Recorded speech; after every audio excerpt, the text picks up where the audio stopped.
Good morning. तो आज हम लोगों को फंडामेंटल राइट्स देखना है। फंडामेंटल राइट में कल हम लोगों ने आर्टिकल 25 और आर्टिकल 26 देखना स्टार्ट किया था, जिसमें हम लोगों ने जो कॉन्स्टिट्यूशन में प्रोवाइडेड रिलीजियस फ्रीडम हैं, धार्मिक स्वतंत्रता के अधिकार हैं, हमने उनको देखना स्टार्ट किया हुआ था। हमने आर्टिकल 25 के थ्रू ये जानने की कोशिश की थी कि हमारे यहाँ पर रिलीजियस फ्रीडम जो दिया गया है उसमें ये बोला गया है कि सभी लोगों को हमारे यहाँ पर अपने रिलीजन को प्रोफेस करने की, प्रैक्टिस करने की और उसे प्रोपोगेट करने का राइट दिया गया है। फिर हम लोगों ने ये भी बात किया कि ये जो हमारा राइट है ये कोई एब्सोल्यूट राइट नहीं है। जो धार्मिक स्वतंत्रता का अधिकार हमें कहता है कि हमें यहाँ पर वह अंतःकरण की स्वतंत्रता या धर्म को मानने, आचरण करने और प्रचार करने की स्वतंत्रता है, ये कोई एब्सोल्यूट राइट यहाँ पर नहीं है, बल्कि रीजनेबल रिस्ट्रिक्शंस यहाँ पर दिए गए हैं।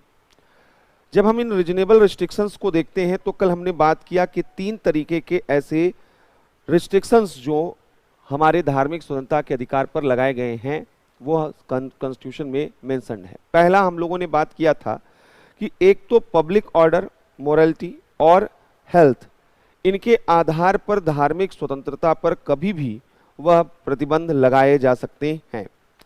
हमने कल जब बात किया तो हमने कहा कि अगर रिलीजियस फ्रीडम के नाम पर पब्लिक ऑर्डर को ब्रेक करने का, अगर पब्लिक पीस को ब्रेक करने का कोई भी अगर प्रयास होगा तो कॉन्स्टिट्यूशन यह स्टेट को ऑथराइज करता है कि आप इसके लिए लोगों को पनिश कर सकते हैं। इसी तरीके से अगर कोई भी चीज मोरालिटी के अगेंस्ट हो या हेल्थ के अगेंस्ट हो तो ऐसे कंडीशन में भी रिलीजियस फ्रीडम का कोई मतलब नहीं रहेगा। इस पूरे कोरोना काल में आपने देखा होगा ऐसे कई बार मुद्दे आए जहां पर ये बातें की जा रही थी कि कोई रिलीजियस इंस्टीट्यूशंस जो हैं, जितने भी धार्मिक संस्थाएं अलग अलग धर्मों की हैं, किसी एक का वहां पर जिक्र करना वह उचित नहीं, क्योंकि हर एक धार्मिक संस्था जो है वह देखा जा रहा था कि अपने धार्मिक उपासना पद्धति को एज इट इज बनाए रखने की कोशिश शुरुआत में कर रहे थे, और ऐसे में माना जा रहा था कि रिलीजियस प्लेसेस वह गैदरिंग का एक बड़ा केंद्र बन चुके थे जहां से कोरोना स्प्रेड करना बहुत आसान था। तो माना गया कि ये धार्मिक स्वतंत्र अगर वहां पर प्रतिबंध लगाए जाएं उन सभी जगहों पर, उन सभी स्थलों पर, तो ये कोई नहीं कह सकता है कि यह हमारी धार्मिक स्वतंत्रता का अधिकार है, क्योंकि यह स्वास्थ्य यहाँ पर लोगों का जरूरी है और उस हेल्थ के ग्राउंड पर आपके रिलीजियस फ्रीडम को रिस्ट्रिक्ट किया जा सकता है। दूसरा, कल हम लोगों ने एक और चीज बात करते हुए शुरू किया हुआ था, एसेंशियल प्रैक्टिसेस ऑफ रिलीजन। कल हमने बात किया कि स्टेट रिलीजन से, रिलीजियस प्रैक्टिस से एसोसिएटेड जो इकोनॉमिक, फाइनेंशियल, पॉलिटिकल या अदर सेकुलर एक्टिविटीज हैं उनको रेगुलेट कर सकता है, उनको कंट्रोल कर सकता है। जो धार्मिक आचरण से जुड़े हुए हैं, धार्मिक आचरण नहीं है लेकिन धार्मिक आचरण से जुड़े हुए जो भी वहां पर आर्थिक, वित्तीय, राजनीतिक या इस तरीके के जो भी मामले हैं उन मामलों में यह बोला गया था। तो यहीं पर हमने जो धर्म के आधारभूत तत्व का सिद्धांत है यानी एसेंशियल प्रैक्टिस ऑफ रिलीजन है, कल इसकी भी बात की थी।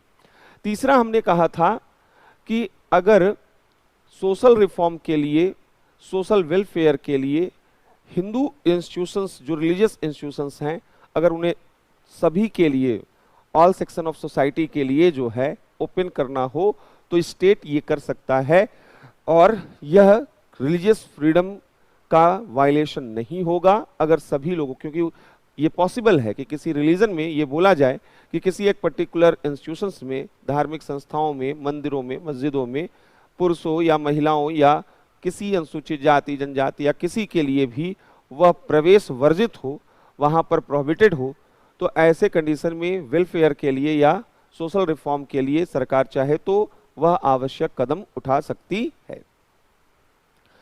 फिर हम लोगों ने बात करना शुरू किया था आर्टिकल 26 का, और आर्टिकल 26 में हम लोगों ने बात किया था कि ये कलेक्टिव फॉर्म जो रिलीजन का होता है उसको रिप्रेजेंट करता है। इंडिविजुअल रिलीजियस फ्रीडम आप आर्टिकल 25 के थ्रू प्राप्त करते हैं, और जो कलेक्टिव रिलीजियस फ्रीडम है वो आर्टिकल 26 में मेंशन है। इसकी वजह यह है कि आर्टिकल 26 वह रिलीजियस इंस्टीट्यूशंस को एस्टेब्लिश करने का, उसको मेंटेन करने का राइट यहां पर देता है कि आप धार्मिक संस्थाओं की स्थापना और उसका पोषण कर सकते हैं। इसके साथ साथ रिलीजियस इंस्टीट्यूशंस को यह भी बोला गया है कि वे अपने रिलीजियस मैटर को मैनेज कर सकते हैं, अपने धार्मिक मामलों को क्या कर सकते हैं, प्रबंधित कर सकते हैं। इसके साथ ही यह भी बोला गया है कि ये जो भी इंस्टीट्यूशंस हैं ये मूवेबल और इमूवेबल प्रॉपर्टीज को क्या कर सकते हैं, एक्वायर कर सकते हैं, होल्ड कर सकते हैं, चल अचल संपत्ति को धारण और अर्जन उसका कर सकते हैं। लेकिन इसमें यह भी बताया गया है कि ऐसी जो भी प्रॉपर्टी होगी वह विधि के द्वारा प्रशासित होगी, अकॉर्डिंग टू लॉ उसका एडमिनिस्ट्रेशन वहां पर किया जाएगा। तो ये आर्टिकल 25 और आर्टिकल 26 कल हम लोगों ने देखा हुआ था। आज हमें जो अगला आर्टिकल देखना है वो आर्टिकल 27 है। आर्टिकल 27 कहता है कि freedom as to payment of taxes for promotion of any particular religion, यानी कि अगर किसी पर्टिकुलर रिलीजन के प्रमोशन के लिए टैक्स देना हो तो ऐसा नहीं किया जा सकता है हमारे यहाँ पर। और यह सेकुलरिज्म का एक बड़ा अच्छा एग्जाम्पल है ये आर्टिकल, जो ये बताता है कि गवर्नमेंट कभी भी लोगों को टैक्स देने के लिए इस आधार पर फोर्स नहीं कर सकती है कि आपका टैक्स एक पर्टिकुलर रिलीजियस इंस्टीट्यूशन के प्रमोशन में खर्च किया जाएगा। यानी सरकारें भारत में वह अगर मंदिर, मस्जिद, गुरुद्वारा, चर्च किसी के भी निर्माण के लिए या उसके विकास के लिए वह सरकारी खजाने से या पब्लिक के जो टैक्सेस वहां पर आए हैं उनके जरिए अगर उसको प्रमोट करने की कोशिश कर रही है तो यह कॉन्स्टिट्यूशन के बेसिक स्पिरिट के अगेंस्ट यहां पर माना जाएगा। यहां पर बोला गया है कि जो गवर्नमेंट है वह न्यूट्रलिटी का थ्योरी लेकर चलेगी, यानी किसी भी धर्म को बढ़ावा देने का प्रयास वहां राज्य के द्वारा नहीं किया जाएगा, यानी इक्वल ट्रीटमेंट यहां पर देखा जाएगा। और किसी पर्टिकुलर यह रिलीजियस जो प्रैक्टिसेस हैं उनको प्रमोट करने के लिए या रिलीजन को प्रमोट करने के लिए वह लोगों के टैक्स का इस्तेमाल नहीं किया जाएगा। लेकिन यहां पर एक बात और समझ लीजिएगा, हमारे यहाँ पर चूंकि हमने पहले ही बताया था कि जो सेकुलरिज्म का डिफिनीशन हमारे यहाँ है वह पंथ निरपेक्षता की परिभाषा बोलती है principle distance between state and religion, यानी राज्य और धर्म के बीच एक सैद्धांतिक दूरी हमारे यहाँ देखी जाती है। यानी वेस्टर्न जो सेकुलरिज्म की डिफिनीशन है उससे अलग। वेस्टर्न सेकुलरिज्म की डिफिनीशन क्या है? Isolation between state and religion, जहां राज्य और धर्म के बीच में अलगाव किया जाता है, यानी राज्य धार्मिक मामलों में कोई हस्तक्षेप कर ही नहीं सकता है। भारत में ऐसा नहीं है। हमारे यहाँ राज्य धार्मिक मामलों में, रिलीजियस मैटर में इंटरफियर कर सकता है, लेकिन ऐसा इंटरफियर केवल और केवल पॉजिटिव इंटरफेरेंस के रूप में होना चाहिए, सकारात्मक हस्तक्षेप के रूप में होना चाहिए। एक प्रिंसिपल्ड डिस्टेंस वह स्टेट हमेशा मेंटेन करेगा रिलीजियस मैटर से, रिलीजन से। तो हमारे यहाँ इसीलिए आपने देखा होगा कि हज के लिए सब्सिडी देने का परंपरा रहा है, या कोई कैलाश मानसरोवर जाता है, कोई अमरनाथ की यात्रा पे जाता है, तो ऐसे कंडीशन में स्टेट गवर्नमेंट या सेंट्रल गवर्नमेंट वहां पर उनको वह फाइनेंशियल हेल्प वहां पर करते हैं। इसकी जो बड़ी वजह मानी जाती है वो ये है कि बहुत से सोसाइटी में ऐसे लोग भी हैं जो इकोनॉमिकली इतने कैपेबल नहीं हैं कि वे अपने जो रिलीजियस प्लेसेस हैं वहां पर जा सके जहां उनका फेथ जुड़ा हुआ है। ऐसे में गवर्नमेंट वहां सभी रिलीजियस जो रिलीजियस ग्रुप हैं उनको इस तरीके का हेल्प वहां पर करती है, लेकिन ये इक्वल ट्रीटमेंट के रूप में ही यहां पर देखा जाता है। रही बात टैक्स को लेकर किसी पर्टिकुलर रिलीजन को प्रमोट करने का, तो ऐसा हमारे यहां पर नहीं होता है। ये प्रमोशनल एक्टिविटीज नहीं है। अगर हम हज सब्सिडी दे रहे हैं या कैलाश मानसरोवर और अमरनाथ यात्रा के लिए पैसा दे रहे हैं, तो ये कोई प्रमोशनल एक्टिविटी नहीं है। प्रमोशनल एक्टिविटी यानी टेंपल हम मॉस्क्यू या चर्च वगैरह को हम वहां पर बना रहे हैं या उसको जो है वहां पर हाईलाइट करने की कोशिश कर रहे हैं, तो हमारे यहाँ आर्टिकल 27 इस चीज को रोकता है कि किसी भी किसी भी व्यक्ति को, किसी भी नागरिक को वह किसी धर्म विशेष को बढ़ावा देने के लिए, कर देने के लिए बाध्य नहीं किया जा सकता है। क्लियर है? आर्टिकल 28 की तरफ अगर हम चलें तो आर्टिकल 28 यहां पर काफी चीजें बोलता है। ये कहता है कि यहां पर freedom as to attendance at religious instructions और religious worship in certain educational institution, यानी जो हमारे यहाँ शिक्षण संस्था है, एजुकेशनल इंस्टीट्यूशंस हैं, वहां पर जो धार्मिक निर्देश हैं, रिलीजियस इंस्ट्रक्शंस हैं, या जो वहां धार्मिक उपासना हो रही है, उसमें आपको उपस्थित होने या न होने से स्वतंत्रता यहां पर दी गई है। यह freedom as to attendance at religious instruction और religious worship in certain educational institutions की बात करता है। क्या बात करता है, एक एक करके इसको समझिएगा। एजुकेशनल इंस्टीट्यूशंस की जब बात की जाती है, शिक्षण संस्थानों की जब बात की जाती है, तो बेसिकली 3 तरीके के एजुकेशनल इंस्टीट्यूशंस वहां पर दिखाई देते हैं।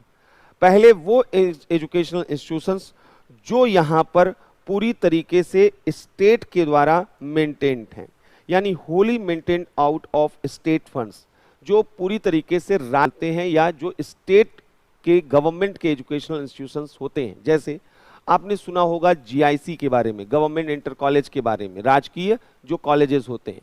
आपने सुना होगा जो केंद्रीय विद्यालय हैं, केवी के बारे में आपने सुना होगा, नवोदय के बारे में आपने सुना होगा।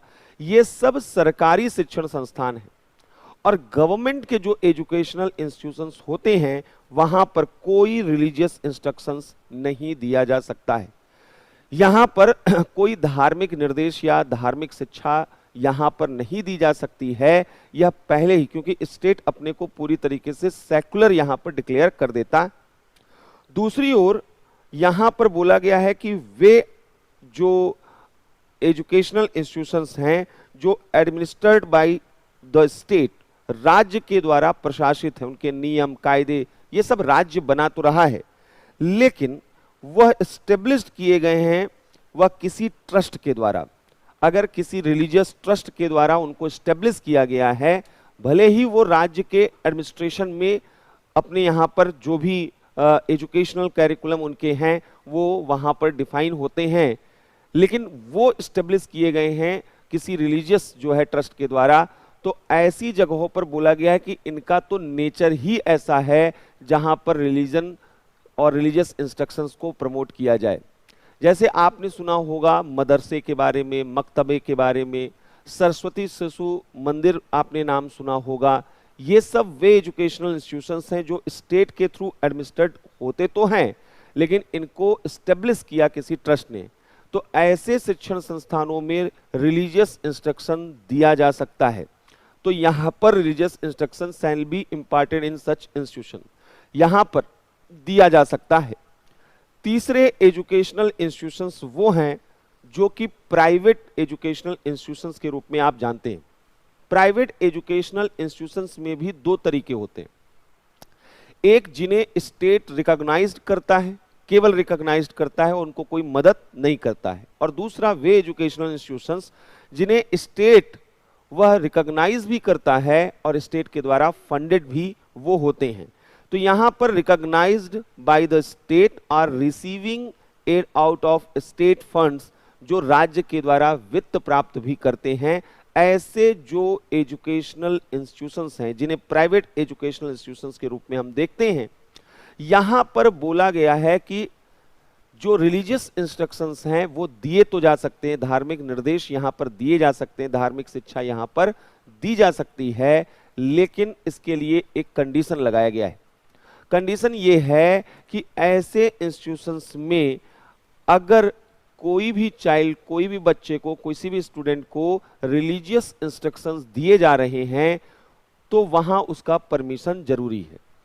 ये परमिशन अगर वह 18 वर्ष से कम उम्र का बच्चा है तो ऐसे में, माइनर अगर वह बच्चा है तो ऐसे में उसके गार्जियन या पेरेंट्स से जो है क्या करना होगा, कंसेंट लेना होगा। तो यहां पर if such person is a minor his guardian has given his consent thereto, और अगर वह 18 से ऊपर का है तो ऐसी स्थिति में उससे क्या लेना होगा, परमिशन लेना होगा, और ऐसी स्थिति में उसको रिलीजियस इंस्ट्रक्शंस दिए जा सकते हैं। तो आर्टिकल 27 और आर्टिकल 28 यहां किस तरीके की बातें कर रहे हैं ये आपको समझ में आना चाहिए। अब हमने चूंकि ये धार्मिक स्वतंत्रता का अधिकार यहां पर पढ़ लिया है, तो अब हमारे लिए कुछ बेसिक जो क्वेश्चन यहां से बनते हैं अब उनकी तरफ चलते हैं। ये तो था हमारा जो प्रीलिम्स ओरिएंटेड यहां पर जो इससे रिलेटेड फैक्ट्स फिगर हैं जहां से क्वेश्चन बन सकते हैं, तो ये क्लियरिटी के साथ आपको मालूम होना चाहिए। क्लियर है? अब आइए आर्टिकल 25 से लेकर 28 से रिलेटेड जो इश्यूज हैं, इमर्जिंग इश्यूज हैं या मेंस एग्जामिनेशन से रिलेटेड जो डिबेट हैं। तो यहां पर हम बात कर रहे थे रिलीजियस फ्रीडम की, यहां पर हम बात कर रहे थे धार्मिक स्वतंत्रता से संबंधित चीजों की, आर्टिकल 25 से लेकर 28 तक। और आज हम इस पर देखते हैं कि किस तरीके के मेंस रिलेटेड जो क्वेश्चंस हैं वो यहां से पूछे जा सकते हैं। सबसे पहला सवाल जो यहां पर हमारे बीच में आना चाहिए कि क्या रिलीजियस फ्रीडम पर आज थ्रेट बढ़े हैं। बहुत से लोगों का मानना है कि धार्मिक स्वतंत्रता पर अब खतरे उत्पन्न हो रहे हैं, यानी थ्रेट जो है अगेंस्ट रिलीजियस फ्रीडम, धार्मिक स्वतंत्रता के सामने खतरे जो हैं वो बोले जा रहे हैं कि उनमें हम यहां पर वृद्धि देख रहे हैं। तो आखिर ये थ्रेट क्या है? ये जो थ्रेट हैं इनको आइडेंटिफाई करना जरूरी हो जाता है। पहला जो सबसे इंपॉर्टेंट चीज है, कहां से प्रॉब्लम जो है आज के वर्ल्ड की दिख रही है। और हमने पहले ही कहा केवल पॉलिटी पढ़ने के लिए नहीं, अदर जितने सब्जेक्ट हैं आपके वहां पर भी आपका जो अप्रोच है वो धीरे धीरे बन जाना चाहिए। ये जो चीजें हम डिस्कस कर रहे हैं, आज आप यहां पर पॉलिटी में पढ़ रहे हैं, कल आप उसको इंटरनल सिक्योरिटी में पढ़ेंगे, परसों इंडियन सोसाइटी में पढ़ेंगे, फिर इंडियन इकोनॉमी में पढ़ेंगे। ऐसा नहीं है कि ये चीजें आपको रिपीट नहीं होंगी। इसलिए इन चीजों को हमें अच्छे तरीके से एनालाइज करके सीखना है। सबसे इंपॉर्टेंट यहां पर देखिए फैक्टर क्या है कि क्या थ्रेट बढ़ रहे हैं और क्यों बढ़ रहे हैं। सबसे इंपॉर्टेंट चीज क्या है कि आज हम जिस इरा में रह रहे हैं ये ग्लोबलाइजेशन का इरा है, यानी वर्तमान वैश्वीकरण के दौर में, in the era of globalisation, वैश्वीकरण के दौर में जो सबसे बड़ा प्रॉब्लम आ रहा है, in the era of globalisation, वैश्वीकरण के दौर में जो सबसे बड़ा प्रॉब्लम आज वह रिलीजियस फ्रीडम के सामने पूरी दुनिया में आ रहा है, वह क्लैश ऑफ सिविलाइजेशन के रूप में दिखाई दे रहा। यह क्लैश ऑफ सिविलाइजेशन है, यह सभ्यताओं के संघर्ष का दौर दिखाई दे रहा है। अलग अलग जगहों पर रिलीजियस ग्रुप में कन्फ्लिक्ट चल रहे हैं, चाहे वो इंडिया हो और चाहे वह बाहर हो। इंडिया में आप सुनते हैं कि यहां पर हिंदू और मुस्लिम के बीच में, यहां पर हिंदू क्रिश्चियन या मुस्लिम क्रिश्चियन के बीच में, हिंदू सिख, मुस्लिम सिख, इनके बीच में अलग अलग जगहों पर इस तरीके के कन्फ्लिक्ट्स दिखाई देते हैं। आपने म्यांमार का नाम सुना होगा, जहां के रोहिंग्या मुस्लिम काफी चर्चित हैं। आपने ये भी सुना होगा कि उनके ऊपर किस तरीके से वहां बौद्ध मेजॉरिटी पॉपुलेशन जो है उनके द्वारा अटैक किया गया। श्रीलंका में इसी तरीके से वहां बहुत बड़े दंगे हुए बौद्ध और वहां रहने वाले मुस्लिमों के बीच में, और एक बड़ा टेररिस्ट अटैक जो टेररिस्ट अटैक वहां पर हुआ श्रीलंका में, वो भी देखा गया। आप फ्रांस में जाएंगे तो आपने शार्ली एब्दो का मामला सुना होगा, जहां पर वह एक शिक्षक की हत्या ही कर डाली। एक जो है एक टीचर थी जिनका वहां पर मर्डर कर दिया गया स्टूडेंट के थ्रू, और वो भी किस नाम पर, रिलीजन के नाम पर। तो भारत ही नहीं पूरी दुनिया में आज हम क्लैश ऑफ सिविलाइजेशन के दौर में रह रहे हैं। इससे होता क्या है कि अलग अलग रिलीजियस ग्रुप में जो एक सेंस ऑफ को एग्जिस्टेंस है वो डिक्लाइन कर रहा है, यानी विभिन्न धार्मिक समुदायों में सेंस ऑफ को एग्जिस्टेंस इज डिक्लाइनिंग। तो विभिन्न धार्मिक समुदायों में सह अस्तित्व की भावना में क्या आ रही है, वह गिरावट देखी जा रही है। ये एक बड़ा बेसिक सा प्रॉब्लम हम यहाँ पर दे सकते हैं, जहाँ विभिन्न धार्मिक समुदायों में सह अस्तित्व की भावना में गिरावट देखी जा रही है। तो ये एक बड़ा कंसर्न यहाँ पर है, और कंसर्न इसलिए है क्योंकि जिस सोसाइटी में आज हम रह रहे हैं ये मल्टी कल्चरल सोसाइटी में कन्वर्ट हो चुका है, या मल्टी रिलीजियस सोसाइटी में। कोई भी दुनिया की कंट्री अब वह एक जैसी नहीं रह गई है, एक यूनिफॉर्म सोसाइटी नहीं रह गई। आप किसी भी कंट्री में जाइए, वहां अदर कम्युनिटी, एक रिलीजियस ग्रुप मेजॉरिटी में होगा तो अदर रिलीजियस ग्रुप भी वहां पर रहते होंगे। लेकिन आज चूंकि क्लैश ऑफ सिविलाइजेशन ये देखा जा रहा है और जो को एग्जिस्टेंस का सेंस है वो खत्म हो रहा है, ऐसे में नए नए प्रॉब्लम्स आ रहे हैं। देखा जा रहा है कि रिलीजियस प्लेसेस पर अटैक हो रहे हैं, अटैक ऑन रिलीजियस प्लेसेस, धार्मिक स्थलों पर क्या हो रहा है, हमला हो रहा है। जब भी आप आंसर लिखेंगे तो अपने आर्गुमेंट के साथ, आपको आर्गुमेंट लंबा नहीं खींचना है, एक सिंपल एक सेंटेंस में आपको, और आप छोटा सेंटेंस तभी बना पाएंगे अपने आंसर में जब आपके पास टेक्निकल कीवर्ड्स होंगे। जैसे हमने यहां बताया कि वह सह अस्तित्व की भावना में गिरावट, तो एक टेक्निकल यहां पर, या क्लैश ऑफ सिविलाइजेशन, सभ्यता का संघर्ष, तो ये सब एक टेक्निकल जो है टर्म तभी आप इस्तेमाल कर पाएंगे। तब आप जो है, और कोई भी आर्गुमेंट देंगे तो आर्गुमेंट के साथ आपको एग्जाम्पल भी देना क्या हो जाता है, जरूरी हो जाता है। आज हम मॉब लिंचिंग की घटना देखते हैं, तो मॉब लिंचिंग भी इसी तरीके का एक प्रॉब्लम यहां पर माना जा रहा है, यानी कि यह भी इंसिडेंट जो है वह रिलीजियस फ्रीडम पर अटैक के रूप में देखा जा रहा है। आज कम्युनल जो टेंशन है, यानी सांप्रदायिक जो यहां पर तनाव है, वो पूरी दुनिया में देखा जा सकता है। इससे रिलीजियस फ्रीडम पर सीरियस थ्रेट यहां पर आ रहे हैं। केवल यही नहीं कि यहां पर अलग अलग रिलीजियस कम्युनिटी के बीच में यह जो यहां पर देखा जा रहा है थ्रेट, ये देखा जा रहा है, यहां पर यह थ्रेट इसलिए भी देखा जा रहा है कि स्टेट भी बायस्ड अप्रोच रख रहा है। दुनिया के कई स्टेट गवर्नमेंट पे आरोप लगता है, सरकारों पर आरोप लगता है कि वे पर्टिकुलर रिलीजन को प्रमोट करते हुए अदर कम्युनिटी को निग्लेक्ट करते हैं। जब हम म्यांमार में जाते हैं तो बौद्ध रिलीजन, मतलब बौद्ध जो वहां की गवर्नमेंट है, वह माना जा रहा है कि बौद्धिज्म को जो है वह प्रमोट करती है। पाकिस्तान में हम जाते हैं तो वहां इस्लामिक जो है, जो रूल हैं, उनको प्रमोट किया जाता है। तो स्टेट खुद यहां पर वह रिलीजियस फ्रीडम को क्या करने की कोशिश करती है, वह वहां पर कर्टेल करने की कोशिश करती है। पाकिस्तान में आपने सुना होगा कि वहां पर ईस निंदा, वहां पर कि गॉड का अगर आप आलोचना, क्रिटिसाइज करते हो, या आप रिलीजियस टेक्स्ट बुक से अलग कुछ हटकर बातें रखते हैं, तो ऐसे में आपके ऊपर वहां कानूनी कार्यवाही की जाती है। तो ये चीजें यहां पर रिलीजियस फ्रीडम को क्या करती हैं, रिस्ट्रिक्ट करती हैं। अगर पाकिस्तान में अदर रिलीजियस माइनॉरिटी के लोग हैं और वो अपने तरीके की रिलीजियस प्रैक्टिसेस को फॉलो कर रहे हैं, और उससे अगर इस्लाम कहीं कंट्राडिक्ट करेगा, तो वहां गवर्नमेंट के थ्रू ऐसे लोगों को अरेस्ट किया जा सकता है या उनके खिलाफ एक्शन लिया जा सकता है। तो जहां कहीं भी दुनिया में वह स्टेट बायस्ड अप्रोच रखेगा, वह हमेशा वह एक खतरे के रूप में देखा जाएगा। इंडिया में भी समय समय पर वह गवर्नमेंट्स पर आरोप लगते रहे हैं। माना जाता रहा है कि यहां पर दंगों के दौरान वह सरकारों पर आरोप लगता रहा है कि वे न्यूट्रल होकर फेयर तरीके से वहां पर इनको कंट्रोल करने की कोशिश नहीं करते रहे हैं।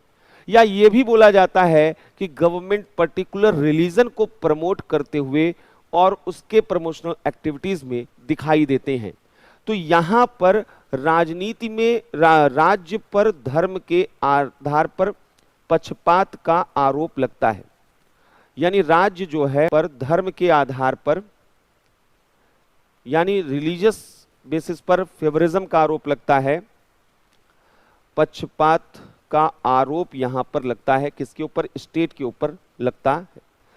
ये जो आरोप लगता है पक्षपात का, फेवरिज्म का, इसको मेजॉरिटी और माइनॉरिटी अपीजमेंट के रूप में देखा जाता है। ये कभी मेजॉरिटी अपीजमेंट के रूप में, जैसे अभी जो वर्तमान सरकार है उसके ऊपर यह आरोप लगता है कि वह मेजॉरिटी पॉपुलेशन के अपीजमेंट का काम करती है। तो ये चीजें कैसे विजिबल होती हैं? तो यहां पर जब काउ विजिलेंस की बात की जाती है, जब यहाँ पर टेम्पल जो है मंदिर बनाने की बात की जाती है, यहाँ पर कुछ ऐसे लॉ बनाए जाते हैं, तो वहाँ पर ये क्रिटिसाइज किया जाता है कि जानबूझकर जो है वह गवर्नमेंट वह एक पर्टिकुलर रिलीजन को जो है टारगेट कर रही है। जैसे CAA जब कानून लाया गया तो देश में एक ऐसा माहौल बना कि जैसे कि एक पर्टिकुलर रिलीजन के अगेंस्ट है। नागरिकता जो संशोधन कानून लाया गया तो सरकारों पर आरोप यहां पर लगता है, और ठीक ऐसे ही माइनॉरिटी अपीजमेंट का भी क्या है आरोप लगता है।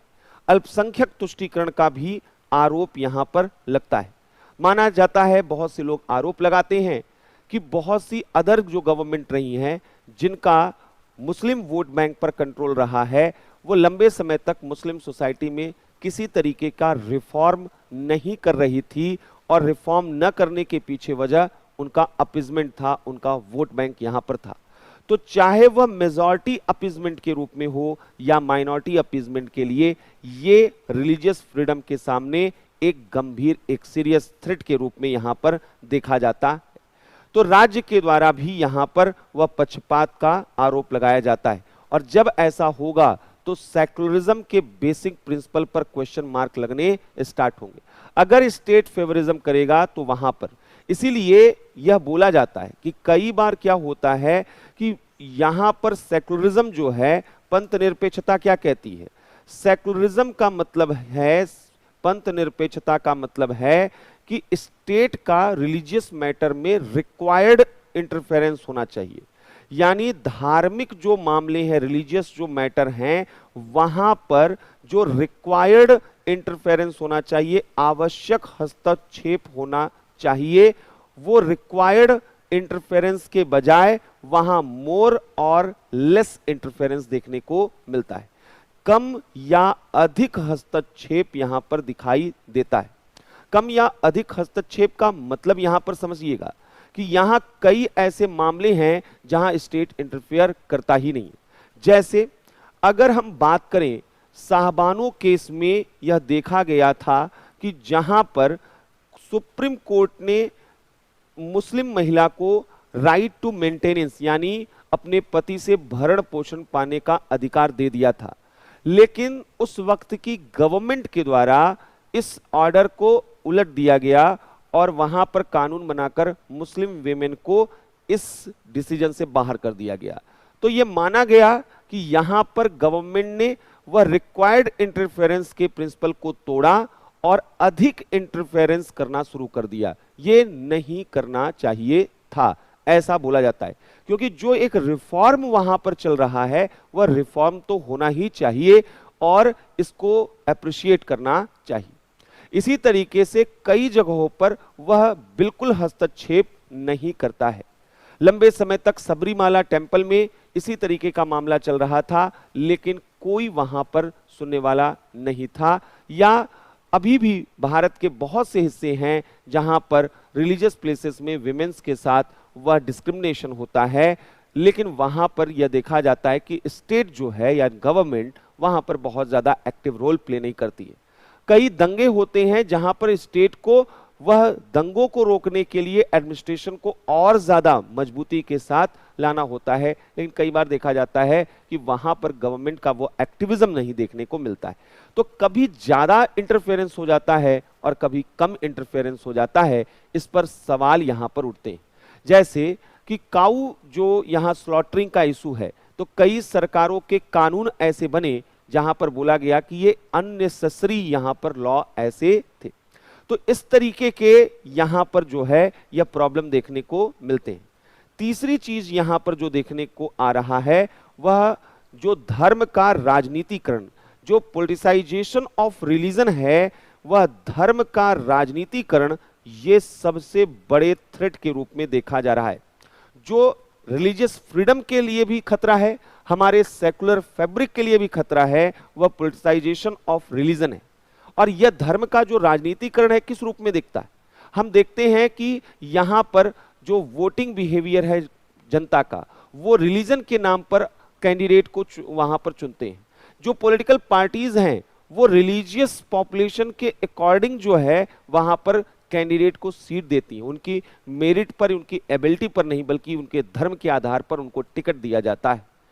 जो चुनावी प्रचार, इलेक्शन जो प्रोपेगेंडा या इलेक्शन जो वहां पर कैंपेनिंग हो रही है, उनमें भी देखा जा रहा है कि रिलीजन का काफी बढ़ चढ़कर इस्तेमाल किया जाता है। तो यहां पर कैंडिडेट के सिलेक्शन में, उम्मीदवारों के चयन में वह रिलीजन का इस्तेमाल किया जाता है।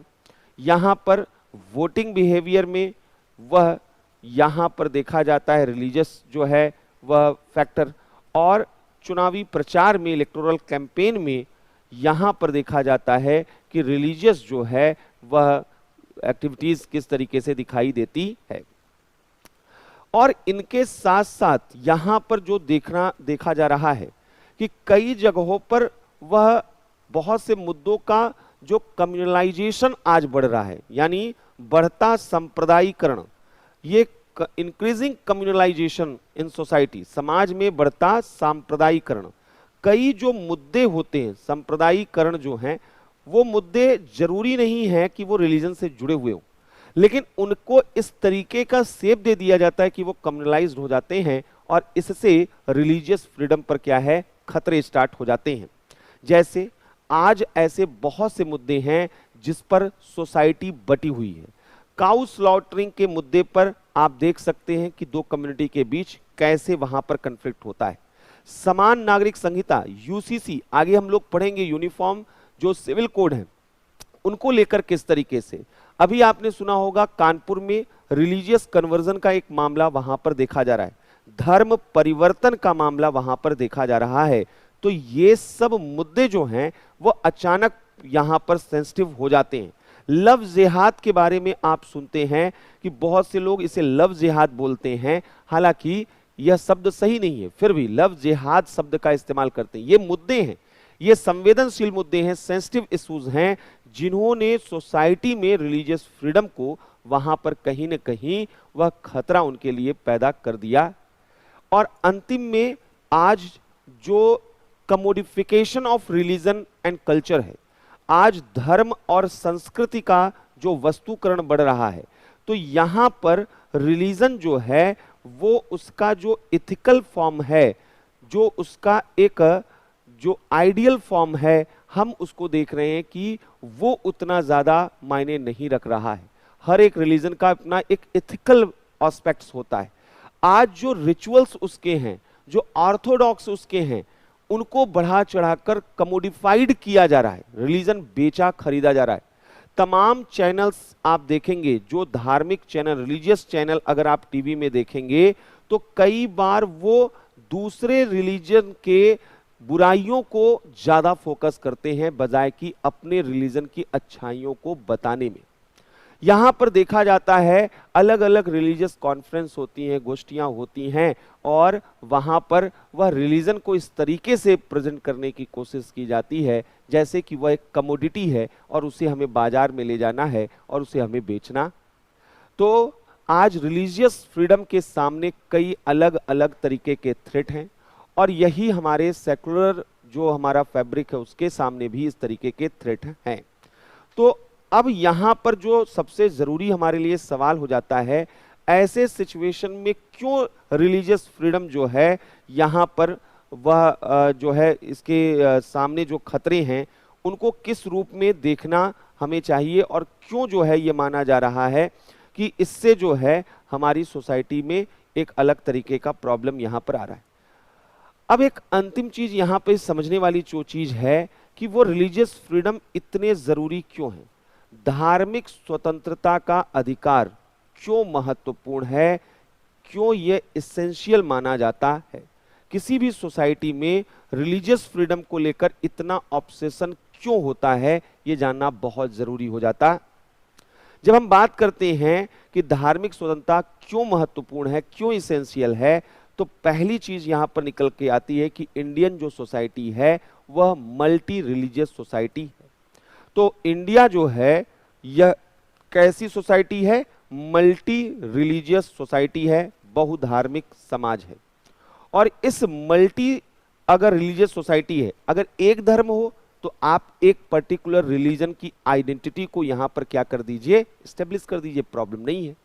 लेकिन चूंकि यहां पर अलग अलग रिलीजियस कम्युनिटी रहते हैं, तो आप एक single religious identity establish country का नहीं कर सकते। इसलिए ऐसी कंट्री में तो सेकुलरिज्म वह इसेंशियल फीचर होना चाहिए, जहां मल्टी रिलीजियस सोसाइटी होती है और वहां रहने वाले लोगों को रिलीजियस फ्रीडम मिला होना चाहिए। तो यहां पर पंथ निरपेक्षता का मूल्य, तो ऐसे समाजों में सेकुलर जो है वैल्यूज को प्रिजर्व करने के लिए, पंथ निरपेक्ष मूल्यों को संरक्षित करने के लिए जरूरी हो जाता है। सेकुलर वैल्यूज को प्रिजर्व करने के लिए हमें रिलीजियस फ्रीडम देना ही देना होगा मल्टी रिलीजियस सोसाइटी में। दूसरा, यहां पर अगर हम यह चाहते हैं कि सभी रिलीजियस ग्रुप के बीच एक को एग्जिस्टेंस वहां पर बने, तो उसके लिए हमें रिलीजियस फ्रीडम देना होगा। अगर हम रिलीजियस फ्रीडम को सप्रेस करने की कोशिश करेंगे तो रिजल्ट फ्रांस से अलग नहीं मिलेंगे। आपको मालूम है कि फ्रांस में रेडिकलाइजेशन इतनी तेजी के साथ बढ़ा कि वहां पर न जाने कितने टेररिस्ट अटैक एक डेवलप्ड कंट्री में देखे जा रहे हैं, और वहां पर रिलीजियस टेंशन, कम्युनल टेंशन लगातार बढ़ रहा है। इसकी वजह यह है कि फ्रांस की गवर्नमेंट ने जो अपना सेकुलरिज्म उनका है, जिसे लैसिटे कहते हैं, लैसिटे मॉडल जो सेकुलरिज्म का है फ्रांस का, उसका मानना है कि टोटल रिजिड आइसोलेशन स्टेट और रिलीजन का कर देना चाहिए, और ऐसे में स्टेट जो है वह रिलीजियस मैटर में कोई इंटरफेयर नहीं करता है, लेकिन रिलीजन भी वह स्टेट के मैटर में कोई इंटरफेयर नहीं करेगी। इसलिए वहां पर नियम है कि पब्लिक लाइफ में आप रिलीजियस आइडेंटिटी कैरी नहीं कर सकते हैं। इसलिए पब्लिक लाइफ यानी स्कूल, कॉलेजेस में वहां आपको धार्मिक चिन्ह, रिलीजियस सिंबल आपके हैं, उन पर बैन लगाया जाता है। ये स्टेट कहता है कि यह हमारी टेरिटरी है और यहां हम किसी भी चीज को रिस्ट्रिक्ट कर सकते हैं। लेकिन प्रॉब्लम यह है कि जब सिटीजन्स के फेथ को रिस्ट्रिक्ट करने की कोशिश की जाती है, रिलीजियस फ्रीडम को रिस्ट्रिक्ट करने की कोशिश की जाती है, तो यह रिएक्शनरी फॉर्म में वहां बाहर निकलता है, और ये चीजें फंडामेंटलिज्म को फर्टिलिटी देती हैं, उसको और मजबूत बनाती हैं। इसलिए इस चीज को यहां पर समझना होगा कि सभी धर्मों में जो है, विभिन्न धार्मिक समूहों में सहअस्तित्व के लिए, धार्मिक समूह जो हैं रिलीजियस ग्रुप में को एग्जिस्टेंस के लिए, धार्मिक समूहों में सह अस्तित्व फॉर को एग्जिस्टेंस, सह अस्तित्व के लिए, जिसे आप रिलीजियस टॉलरेंस कहते हैं। और रिलीजियस टॉलरेंस, धार्मिक सहिष्णुता जो है वह तभी आएगी जब रिलीजियस फ्रीडम उस सोसाइटी में होगा।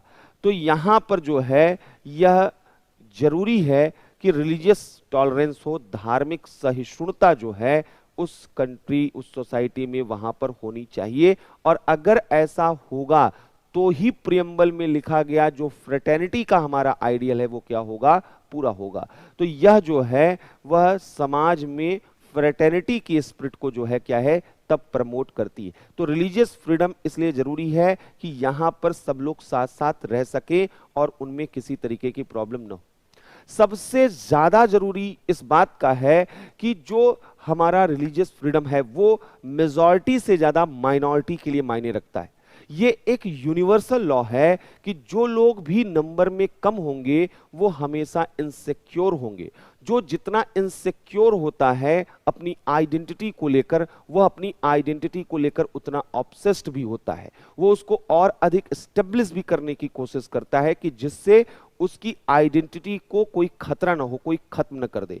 ऐसे कंडीशन में पूरे दुनिया में जहां भी माइनॉरिटीज होते हैं उनके साथ प्रॉब्लम ये होता है कि उनको अपनी आइडेंटिटी कोलैप्स होने का खतरा रहता है। उसका वजह है जिस सोसाइटी में, जिस इन्वायरमेंट में वो रहते हैं, वहां हर जगह मेजॉरिटेरियन जो रिलीजियस सिंबल हैं, जो रिलीजियस फिगर हैं, जो रिलीजियस प्लेसेस हैं, वो अधिक विजिबल होते हैं, और माइनॉरिटीज अपने को वहां पर वह धीरे धीरे डिप्राइव्ड फील करना शुरू कर देते हैं।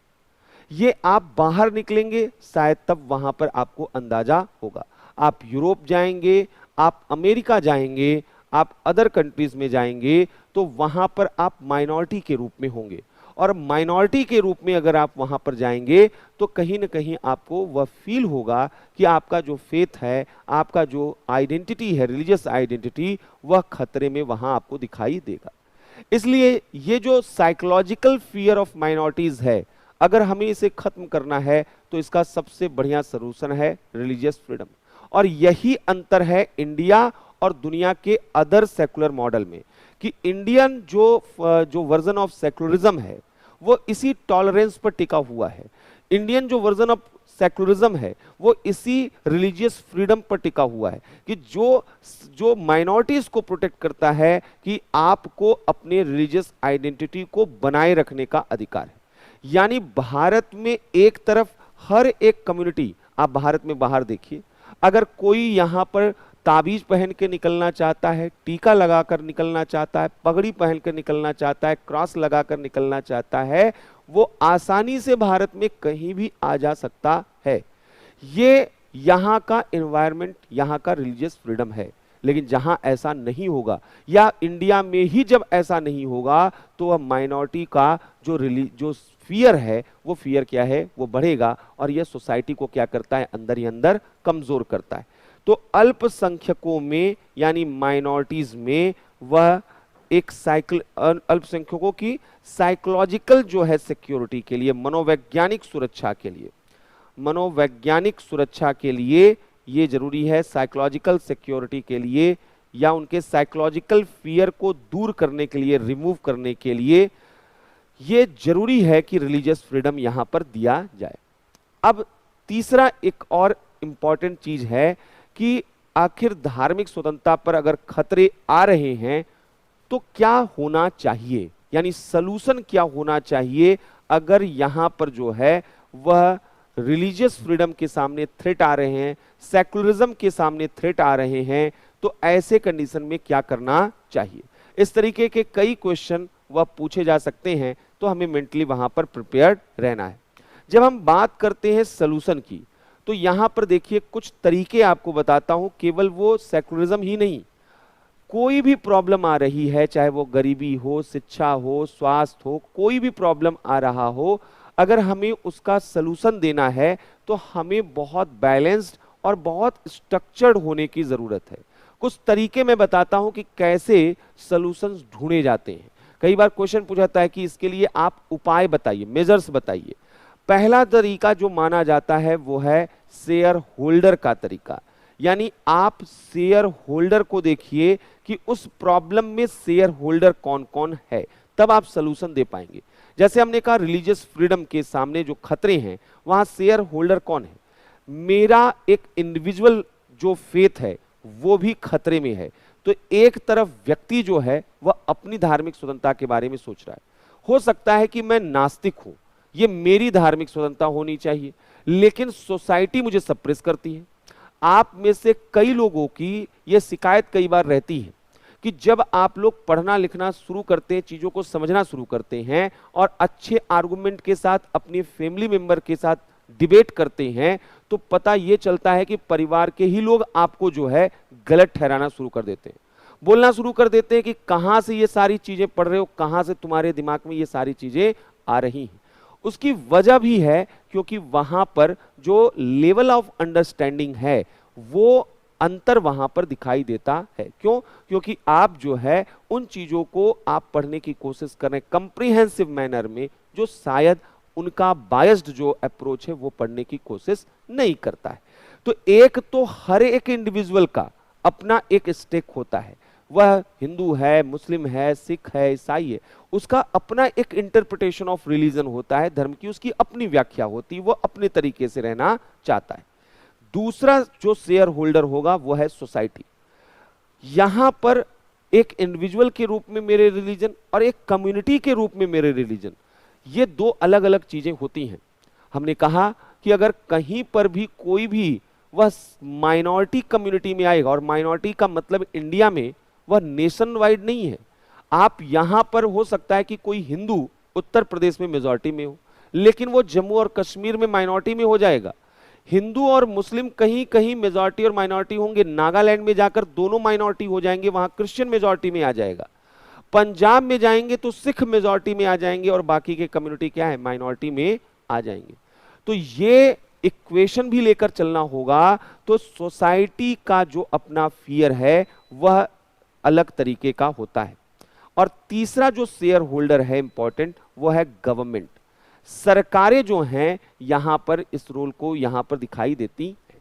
तो एक तो अगर शेयर होल्डर की बात करें तो यहां पर इंडिविजुअल हैं, वहां सोसाइटी है, गवर्नमेंट है, और अदर जो ऑर्गेनाइजेशन है, अन्य संगठन जैसे रिलीजियस ऑर्गेनाइजेशन।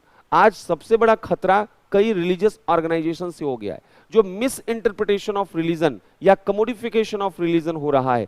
धर्म की गलत, बिल्कुल गलत व्याख्या हो रही है। जिन लोगों ने शायद सही तरीके से कुरान पढ़ा न हो, जिन्होंने बाइबल पढ़ा न हो, जिन्होंने वेद पुराण पढ़े न हो, वो चीजें, वो रिलीजन का इंटरप्रिटेशन सेलेक्टिव फॉर्म में करने की कोशिश कर रहे हैं, जो धर्म का असल चेहरा है ही नहीं।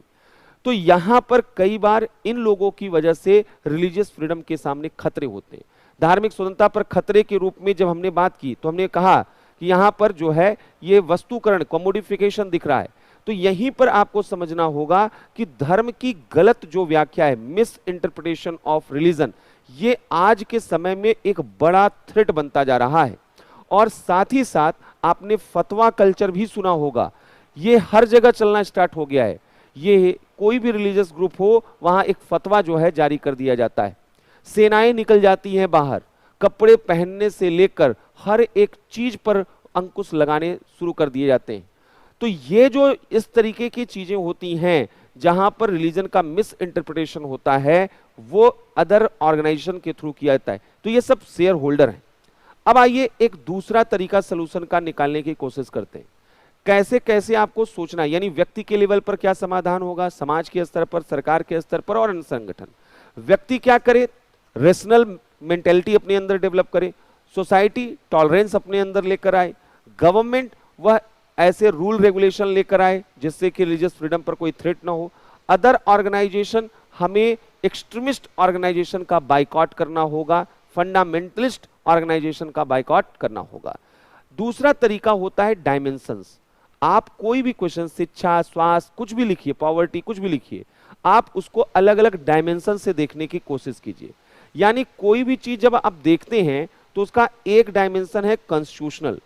क्या उस मामले में कभी भी कोई भी चीज पढ़िए, कोई ओपिनियन ड्रॉ करना हो, एज अ ब्यूरोक्रेट, एक सिविल एस्पिरेंट के रूप में पहला काम कीजिए कि कॉन्स्टिट्यूशन उस मामले में क्या कहता है। और कॉन्स्टिट्यूशन हर एक मामले में कुछ ना कुछ तो जरूर कहता है। आपकी जो लाइन होनी चाहिए वह कॉन्स्टिट्यूशन के अकॉर्डिंग होनी चाहिए। आप रिजर्वेशन की बात अगर कॉन्स्टिट्यूशन कहता है तो अब आप ये नहीं कहिए कि रिजर्वेशन बहुत खराब है, रिजर्वेशन ऐसा है वैसा है। आपके इंडिविजुअल ओपिनियन का मैटर नहीं करेगा। आपको इस कॉन्स्टिट्यूशन के अकॉर्डिंग जो कोड ऑफ कंडक्ट दिए गए हैं, आपको उसके हिसाब से बिहेव करना होगा। दूसरा, संवैधानिक जो प्रावधान है, कॉन्स्टिट्यूशनल जो यहां पर हैं, उनके साथ साथ लीगल जो डायमेंशन है उनको भी देखिए। यानी पार्लियामेंट ने कोई कानून बनाया हुआ है, स्टेट लेजिस्लेचर ने क्या कोई कानून बनाया है, वो भी वहां पर देखने की जरूरत है। इनके साथ साथ आप देखिए सोशल जो डायमेंशन उससे रिलेटेड है, सामाजिक उसका एक आयाम वहां पर होगा। आप सामाजिक और सांस्कृतिक आयाम उसको एक साथ देख सकते हैं, सोशल एंड कल्चरल डायमेंशंस देख सकते हैं। आप इकोनॉमिक डायमेंशन देख सकते हैं, कई बार आर्थिक आयाम भी वहां पर होते हैं, कई बार साइकोलॉजिकल डायमेंशन भी होते हैं, मनोवैज्ञानिक आयाम भी होते हैं, कई बार पॉलिटिकल डायमेंशन होते हैं, राजनीतिक आयाम होते हैं। कोई भी प्रश्न अगर आप उठाइए तो जरूर इस खांचों में उनको देखने की कोशिश कीजिए। सलूशन देने का एक और तरीका है कि जहां पर आप टाइम के अकॉर्डिंग जो है वो डिसाइड कीजिए कि सलूशन क्या होगा। जैसे कि यानी शॉर्ट टर्म जो है सलूशन एक होता है, तात्कालिक जो यहां पर समाधान है वो क्या है, कोई ना कोई चीज तुरंत शुरू कर देनी चाहिए। कुछ हो चीजें होती हैं मिड टर्म के रूप में, मध्यकालिक जो है समाधान, और कुछ होती हैं लॉन्ग टर्म सलूशन के रूप में, यानी दीर्घकालिक समाधान के रूप में। तो हमें जब भी सलूशन वगैरह देना है तो इस रूप में देना है कि हम इमीडिएट जो है क्या कर सकते हैं, मिड टर्म में क्या कर सकते हैं, लॉन्ग टर्म में क्या कर सकते हैं, ये हम वहां पर बताएं। तो होना क्या चाहिए, अगर धार्मिक स्वतंत्रता पर खतरा उत्पन्न हो रहा है तो पहली चीज है जो एक रेशनल इंटरप्रिटेशन ऑफ रिलीजन है, हमें उसे प्रमोट करने की जरूरत है। तो अगर धार्मिक स्वतंत्रता के संदर्भ में देखा जाए तो यहां पर पहला हमारे लिए जरूरी क्या है कि धर्म की तार्किक व्याख्या पर वह यहां पर जो है बल दिया जाए। जब तक रिलीजन का एक रेशनल इंटरप्रिटेशन नहीं होगा, जब तक यह केवल ऑर्थोडॉक्स और सुपरस्टिशन के रूप में होगा, ये अपनी यूटिलिटी साबित नहीं कर पाएगी। इसीलिए हमें जरूरत है कम्युनलाइजेशन अगर आप की सोसाइटी में बढ़ रहा है तो आपको सेकुलरिज्म को प्रमोट करना होगा। लेकिन सेकुलरिज्म का मतलब हमने पहले ही बताया, वो मेजॉरिटी और माइनॉरिटी अपीजमेंट के रूप में नहीं होना चाहिए। यहां हमारे देश में सभी लोग अपने को सेकुलर साबित करने की एक रेस में लगे हुए हैं। कांग्रेस से लेकर जितनी भी पॉलिटिकल पार्टी है अपोजिशन की, वो कहती है हम सेकुलर पार्टी। बीजेपी उनको कहेगी कि आप स्यूडो सेकुलर हैं, छद्म पंथ निरपेक्ष हैं, आप सेकुलर नहीं हैं। कांग्रेस बीजेपी को कहेगी आप कम्युनल पार्टी हैं, बीजेपी कहेगी कि नहीं हम सेकुलर, ट्रू सेकुलर हम यहां पर हैं, वास्तविक पंथ निरपेक्ष तो हम ही हैं, और वो कहेंगे कि हम हैं। जबकि सही मायने में जितनी भी पॉलिटिकल पार्टीज हैं कई बार उनका एक झुकाव एक पर्टिकुलर रिलीजन की तरफ दिखना शुरू हो जाता है। तो हमें सेकुलर जो वैल्यूज हैं उन्हें सोसाइटी में इंसर्ट करना है। पंथ निरपेक्ष मूल्यों को बढ़ावा देने की जरूरत है। सेकुलर जो वैल्यूज हैं, पंथ निरपेक्ष जो मूल्य हैं, वह उनको बढ़ावा देने की जरूरत है। दूसरा, हमें यहां पर संवैधानिक और वैधानिक प्रावधानों को, जो रिलीजियस फ्रीडम से related constitutional and legal provisions हैं, संवैधानिक और वैधानिक प्रावधानों को वह प्रभावी बनाने की जरूरत है। जो कॉन्स्टिट्यूशनल और लीगल प्रोविजन हैं उनको इफेक्टिव बनाने की जरूरत है। वो बहुत इफेक्टिव रूप में नहीं देखे जा रहे हैं। वो अगर इफेक्टिव हो जाएं तो बहुत से प्रॉब्लम क्या है सॉर्ट आउट यहां पर हो जाएं। तो हमें उस पर काम करने की जरूरत है। और तीसरा जो सबसे इंपॉर्टेंट चीज है वो है सोशल ब्रिज, सामाजिक सेतु, सामाजिक पुल। आपको सोशल ब्रिज बनाने होंगे। सोसाइटी में कई ऐसे इंस्टीट्यूशंस हैं, कई ऐसे आइडियाज हैं, कई ऐसे फेस्टिवल हैं जो हमारी सोसाइटी में सभी रिलीजियस ग्रुप को जोड़ सकती है। हमें उसको प्रमोट करने की जरूरत है। हमने आपको शुरुआती क्लास में भी बताया कि हमारे यहाँ तो अलग ही तरीके का एक कंपोजिट कल्चर देखने को मिलता है, जहां पर राही मासूम रजा वह महाभारत के स्क्रिप्ट को लिखते हैं और जहां रघुपति सहाय यानी फिराक गोरखपुरी वह एक से एक उम्दा शायरी लिखते हैं।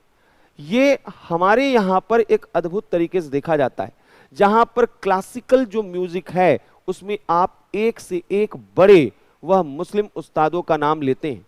बिस्मिल्लाह खां साहब वहां काशी विश्वनाथ मंदिर के पास बैठकर वह प्रभु शिव जी को वो समर्पित करते थे अपने जो है म्यूजिक को, अपने संगीत को। ये देश अलग तरीके का रहा है जहां पर यह देखा जाता है कि यहां पर हिंदू वह मज़ारों में जाते हैं, दरगाहों पे जाते हैं। यहाँ पर अगर मैटर ऑफ फेथ इतना रिजिड होता, इतना कठोर होता, तो क्या ये चीज़ें इतने नेचुरल रूप में होती? क्या आप निज़ामुद्दीन औलिया की दरगाह पर, अजमेर शरीफ की दरगाह पर आप इतनी आसानी से जा पाते? ये वो इनडायरेक्ट चीज़ें हैं या वो चीज़ें हैं जो नॉन विजिबल हैं, जो हमारी सोसाइटी के मेन फैब्रिक हैं, जो हमें एक दूसरे से जोड़ती हैं, लेकिन शायद जिन्हें हम देखने की कोशिश नहीं करते। हम देखेंगे उस व्यक्ति को जिसने कानपुर में 1000 लोगों का कन्वर्जन कराया। अब ये जिम्मेदारी किसकी होनी चाहिए? ये सोसाइटी की जिम्मेदारी। सोसाइटी विजिलेंट होनी चाहिए, इसमें कहीं कोई डाउट नहीं है, लेकिन ये जिम्मेदारी किसकी है? यह कॉन्स्टिट्यूशन की लीगल प्रोविजंस को इंप्लीमेंट करने वाले लोगों की है कि ऐसी कंडीशंस, ऐसी चीजें वहां पर न आए, जिससे कि ये चीजें जो हैं वहां पर वह प्रॉब्लम क्रिएट न करे। तो हमें ऐसे संस्थाओं को प्रमोट करने की जरूरत है, हमें ऐसे फेस्टिवल को प्रमोट करने की जरूरत है, ऐसे सिंबल्स को, ऐसे वैल्यू को प्रमोट करने की जरूरत है जो कि सोशल ब्रिज का काम कर सके। अगर ऐसा किया जाए तो यहाँ पर वह बेहतर होगा। और सबसे अंतिम बात यह है कि हमें एक साइंटिफिक टेम्परामेंट का डेवलप करना होगा, वैज्ञानिक मनोवृत्ति, और ये शुरुआत हमारे एजुकेशनल इंस्टीट्यूशंस में होनी चाहिए। वैज्ञानिक मनोवृत्ति होगा तभी सही तरीके से उसका इंटरप्रिटेशन वहां पर किया जा सकता है, अदरवाइज नहीं किया जा सकता है। क्लियर है? तो एक तो यहां पर इस चीज को आपको समझना था। अब एक चीज और इसी से रिलेटेड है, थोड़ा उस पर भी बात कर लेते हैं। हमारे यहां पर एक और बड़ा इशू चलता रहता है और वो मुद्दा जो है रिलीजियस कन्वर्जन का है। ये इसलिए बता दे रहा हूं क्योंकि अभी जो है ये मुद्दा काफी ज्यादा चल रहा है। जब हम रिलीजियस कन्वर्जन की बात करते हैं तो पूछा जाता है क्या कॉन्स्टिट्यूशन रिलीजियस कन्वर्जन के राइट को जो है यहां पर प्रोवाइड करता है। आप व्यक्तिगत रूप में किसी भी धर्म में आप शामिल होना चाहते हैं, ये आपकी स्वतंत्रता है, लेकिन हमारे यहां धर्म परिवर्तन वह यह संवैधानिक अधिकार नहीं है। धर्म परिवर्तन जो है कराना, यह religious conversion is not fundamental right, ये मूल अधिकार नहीं है आपका, इसके ऊपर रिस्ट्रिक्शंस लगाए जा सकते हैं, मूल अधिकार नहीं। ये जो है रिलीजियस कन्वर्जन कराना मूल अधिकार नहीं। यानी अगर कोई ये कहे कि मेरे धार्मिक स्वतंत्रता के अधिकार में प्रचार करने की स्वतंत्रता है और मैं अगर प्रचार कर रहा हूं या कर रही हूं और इसकी वजह से कोई अपने धर्म को बदल रहा है तो इसमें मेरा कोई दोष नहीं है, ये तो धार्मिक स्वतंत्रता का अधिकार है मेरा। तो ऐसे में बोला जाता है कि नहीं, अगर ये आपका अधिकार है तो ऐसे में अदर जो सोसाइटी के कम्युनिटी ग्रुप हैं उनका भी अधिकार बन जाएगा। और अगर सब लोग इसी तरीके से रिलीजियस कन्वर्जन की कोशिश करेंगे तो वहां पर गलत तरीकों से भी कोशिश करेंगे। एक तो तरीका है आप अच्छे वैल्यूज को प्रमोट कीजिए कि हिंदुइज्म में ये बोला गया, इस्लाम में ये बोला गया, सिखिज्म में ये बोला गया, और लोग अट्रैक्ट होकर आपके रिलीजन की तरफ आ जाएं। लेकिन प्रॉब्लम तब होती है जब गलत तरीकों से यहां पर रिलीजियस कन्वर्जन कराया जाता है। इसीलिए एक केस आया था स्टेनिसलॉस केस। स्टेनिसलॉस केस में सुप्रीम कोर्ट के सामने यह मामला आया रिलीजियस कन्वर्जन को लेकर। उस वक्त मध्य प्रदेश, उड़ीसा, हिमाचल प्रदेश जैसे कुछ स्टेट गवर्नमेंट ने एंटी कन्वर्जन बिल बनाए थे, यानी धर्म परिवर्तन रोकने के कुछ कानून बनाए थे और उनकी वैलिडिटी को चैलेंज किया गया था स्टेनिसलॉस केस में। न्यायपालिका ने उस वक्त बोला कि अगर फोर्स के दम पर, फ्रॉड के तरीके से या अल्यूरमेंट के जरिए, यानी भय से, लालच से या वहां पर कपट के माध्यम से अगर धर्म परिवर्तन कराया जा रहा है तो यह गलत होगा। यानी बल, लालच या कपट से धर्म परिवर्तन नहीं कराया जा सकता, धर्म परिवर्तन नहीं कराया जा सकता। इसीलिए जो अभी यूपी में एक लव जिहाद लॉ वहां पर पॉपुलर हुआ कि एक लव जिहाद पर कानून बना है, जबकि उसके लिए यह शब्द बिल्कुल भी सही नहीं है। ये शब्द जो हैं यहां पर सोसाइटी को और अधिक पोलराइज करते, कम्युनल जो फीलिंग्स हैं वहां पर उसको मजबूत करते। कोई कम्युनिटी में कुछ लोग अगर वहां पर वह एक अलग तरीके की प्रैक्टिस करते हैं जो गलत तरीके की प्रैक्टिस है, तो उसके आधार पर हम एक जनरल स्टेटमेंट नहीं कर सकते, ये क्योंकि हर जगह होगा, हर कम्युनिटी में ऐसे लोग मिल जाएंगे। तो देखा गया कि पिछले कुछ समय से वहां पर अपने रिलीजियस फेथ, अपनी आइडेंटिटी को छुपाकर वहां पर मैरिज करने का एक परंपरा वहां पर चला। अब ऐसे में जब शादी होने के बाद वह फेथ वहां पर डिस्क्लोज होता था, रिलीजन डिस्क्लोज होता था, तो वो कॉन्फ्लिक्ट्स की स्थिति देखी जाती थी। ऐसी चीजों को रोकने के लिए एक कानून यूपी गवर्नमेंट के द्वारा वहां पर लाया गया है, जो एंटी कन्वर्जन बिल के रूप में भी माना जा रहा है, जिसमें कहा जा रहा है कि अगर आप मिस रिप्रेजेंटेशन ऑफ रिलीजन, यानी गलत तरीके से रिलीजन को आप मिस रिप्रेजेंट कर रहे हैं, अगर आप अपनी रिलीजियस आइडेंटिटी को हाइड करके मैरिज कर रहे हैं, अगर आप किसी का रिलीजियस कन्वर्जन फोर्स, फ्रॉड या अल्यूरमेंट के थ्रू कर रहे हैं, तो ऐसे कंडीशन में आप कानूनन दंडनीय अपराध के भागीदार होंगे। तो कुल मिलाकर रिलीजियस कन्वर्जन का केस क्या है, यह भी आपको क्या होना चाहिए, मालूम होना चाहिए। अब एक और अंतिम चीज यहां पर जो हमें समझना है वो था सबरीमाला मंदिर केस। अब वो केस पुराना हो चुका है, अभी उस पर नया वर्डिक्ट आना है और उसके बाद से फिर वो डिबेट वहां पर बढ़ेगा, इसलिए थोड़ा सा इस मामले में भी जानना जरूरी हमारे लिए हो जाता है। सबरीमाला जो केस में वर्डिक्ट आया था, वो वर्डिक्ट क्या था? वर्डिक्ट यहां पर बोला गया था कि जो महिलाएं हैं वो सबरीमाला टेम्पल में जा सकती हैं, उनके ऊपर किसी तरीके का कोई रोक टोक नहीं होगा। अब सवाल यहां पर थोड़ा समझने की कोशिश करते हैं। जैसे ही ये वर्डिक्ट आया तो ये देखा गया कि सोसाइटी दो भागों में बट गया। सोसाइटी के एक पार्ट का ये मानना था कि जो धार्मिक संस्थाएं हैं उनको यह अधिकार मिला होना चाहिए, जो कि आर्टिकल 26 में कहा भी गया है कि कोई भी रिलीजियस इंस्टीट्यूशन है उसका यह फंडामेंटल राइट है कि वह अपने रिलीजियस मैटर को वहां पर मैनेज कर सकता है। और इसलिए जो सबरीमाला मंदिर के ट्रस्टी हैं, यानी त्रावणकोर देवासवोम ट्रस्ट जो वहां का है, बोर्ड जो वहां का है, यह उसका अपना फंडामेंटल राइट है कि वह किसको आने दे या किसको न आने दे। तो कुछ लोगों ने इस तरीके का आर्गुमेंट वहां पर दिया। दूसरा क्या बोला गया? दूसरा ये बोला गया कि ये जो रिलीजियस मैटर हैं, जुडिशरी को इनमें इंटरफेयर नहीं करना चाहिए, क्योंकि रिलीजियस मैटर बहुत ही सेंसिटिव मैटर होते हैं और यहां पर अगर आप इसको टच करते हैं तो एक अलग तरीके का जो पेंडोरा बॉक्स होता है, आप उसको ओपन करने जा रहे हैं। क्योंकि जैसे ही सबरीमाला मंदिर वर्डिक्ट आया तो कुछ मुस्लिम वीमेन के द्वारा भी पिटीशन दायर किया गया कि मस्जिदों में महिलाओं को जाने का अधिकार मिले। इसी तरीके से जो पारसी कम्युनिटी की महिलाएं हैं उन्होंने कहा कि हम अगर कहीं किसी अदर कम्युनिटी में मैरिज कर लेते हैं तो हमारा जो साइलेंस ऑफ टावर है, टावर ऑफ साइलेंस है, यानी उनका जो वर्शिप प्लेस है, वहां पर ऐसी पारसी वीमेन को आने से मना कर दिया जाता है। तो पारसी वीमेन का कहना है कि हमको वो अधिकार चाहिए। तो कुल मिलाकर आप एक अलग तरीके के एक प्रॉब्लम के सलूशन के साथ आप सीरीज ऑफ इस तरीके के कन्फ्रंटेशन इश्यूज सोसाइटी में जो है उनको क्रिएट करते हैं। सोसाइटी कई बार इन चीजों को एक्सेप्ट नहीं कर पाती है। तो बहुत से लोगों का जो लॉजिक था वो लॉजिक इस रूप में था कि एक तो सबरीमाला मंदिर जो वहां पर ट्रस्ट है वो अपना खुद डिसाइड करे, और दूसरा कि यह सोसाइटी के ऊपर छोड़ा जाए रिलीजियस मैटर, ये स्टेट यहां पर जुडिशरी यहां पर न देखे।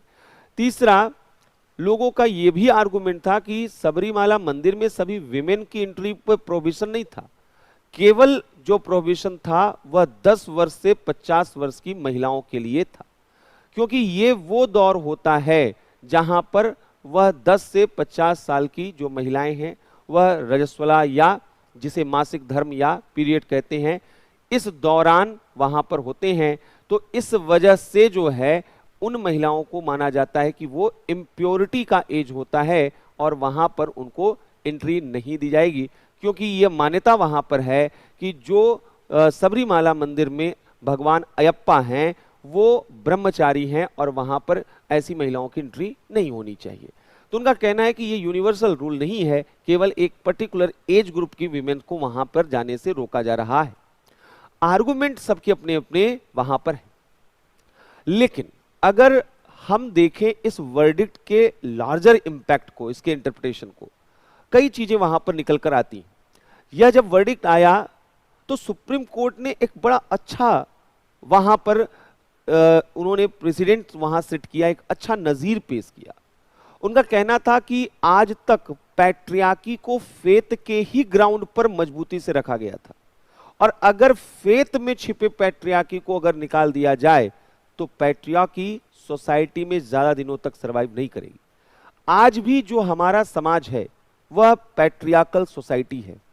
आज भी जो हमारा समाज है मेल डोमिनेटेड सोसाइटी है। यह अलग बात है कि आज बहुत सी महिलाएं वह अब लिबरेट फील करती हैं, अब वे वहां पर ज्यादा अपनी डिसीजन मेकिंग प्रोसेस में उनकी आवाज सुनी जा रही। लेकिन अगर कहीं पर भी कन्फ्रंटेशन की स्थिति आती है तो ज्यादा वल्नरेबिलिटी वो हमेशा विमेन की होती है, ज्यादा सुभेद्यता वह महिलाओं की होती है, वहां पर ज्यादा प्रॉब्लम महिलाओं को फेस करना पड़ता है। अब इसका मतलब यह नहीं है कि कोई पुरुष जो विक्टिम नहीं होता है, क्योंकि फिर विक्टिम कार्ड भी शुरू हो जाता है आप लोगों के बीच में कि नहीं नहीं ये बात एकदम गलत है, पुरुषों के एक से एक जो है महिलाओं ने पुरुषों को फंसा दिया, उनके खिलाफ ये केस कर दिया, वो केस कर दिया। कई बार आपके दिमाग में ये सब भी सवाल आते हैं, पर सवाल ये है कि क्या कुछ एग्जाम्पल के बेसिस पर हम जो एक कॉमन फिनोमिना है सोसाइटी का उसके बारे में कंक्लूजन निकाल सकते हैं। आप घर घर में देखेंगे तो वहां पर जो विमेन हैं वो अभी भी सप्रेशन की शिकार अलग तरीके से बनी। कहने को सोसाइटी में उनको इस तरीके से प्रोजेक्ट किया जाता है जहां पर मानो कि वो मेल और फीमेल दोनों एक दूसरे के इक्वल हैं, लेकिन अगर वहां पर पुरुष और महिला के बीच में कोई अगर किसी आइडियोलॉजिकल डिफरेंसेस हैं, किसी मुद्दे ओपिनियन को लेकर डिफरेंसेस हैं, तो वहां पर फिर यह स्थिति देखी जाती है कि सोसाइटी में मेल डोमिनेंस वहां पर दिखना स्टार्ट हो जाता है। तो ऐसी स्थिति में ये जो फेथ है यानी आस्था है, धर्म है, इस धर्म के जरिए जो है यह देखा गया कि लंबे समय से इस पैट्रियार्की को जस्टिफाइड किया जाता था। हालांकि कोई भी रिलीजन ऐसा नहीं है जो अपने ओरिजिनल नेचर में पुरुष और महिला या अलग अलग कम्युनिटी में अंतर करता हो। हर एक रिलीजन वह इस बेसिक थ्योरी पे टिका हुआ है कि अगर कोई गॉड हैं, ईश्वर हैं, अल्लाह हैं, तो उनकी नज़र में सब एक हैं, चाहे वो वहां पुरुष हो, महिला हो, XYZ कोई भी हो। ये तो बाद में ह्यूमन मेड जो रूल रेगुलेशन हैं उन्होंने यहां पर वह पुरुषों के फेवर में कई जो हैं लॉ बनाए। धीरे धीरे वो समय आ रहा है जहां पर ये चीजें बदल रही हैं, जहां पर एक नए तरीके की सोसाइटी को रचने बसने की कोशिश की जा रही है। लेकिन फिर भी हमने जैसा कहा कि चैलेंजेस अभी भी वहां पर बने हुए हैं।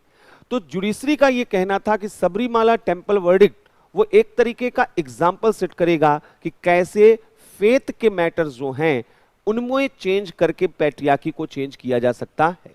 उन्होंने कहा कि आखिर महिलाओं को क्यों जाने नहीं दिया जा सकता।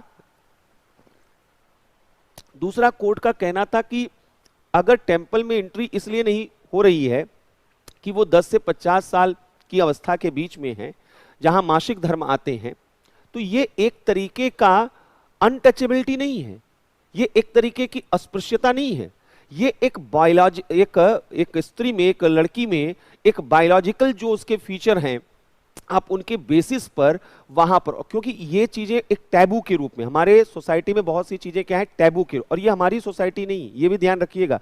कई बार हम अपनी ही सोसाइटी को लेकर बहुत ज्यादा क्रिटिकल होते जाते, ये यूनिवर्सल है, ये चीजें यूनिवर्सल है। सोसाइटी धीरे धीरे धीरे मॉडर्न या प्रोग्रेसिव होती है और कई अच्छी चीजें पुरानी रहती है, कई नई चीजें रहती है। तो इस प्रेजुडाइज के साथ मत सोचिएगा कि हमारी सोसाइटी या उनकी सोसाइटी। हम एक बात बता रहे हैं कि सोसाइटी में कई तरीके के टैबू होते हैं और उनमें से एक टैबू जो है वो ये भी महिलाओं के साथ है कि विमेन रिलेटेड जो इश्यूज हैं आप उन पर सही ओपनली बात नहीं कर सकते।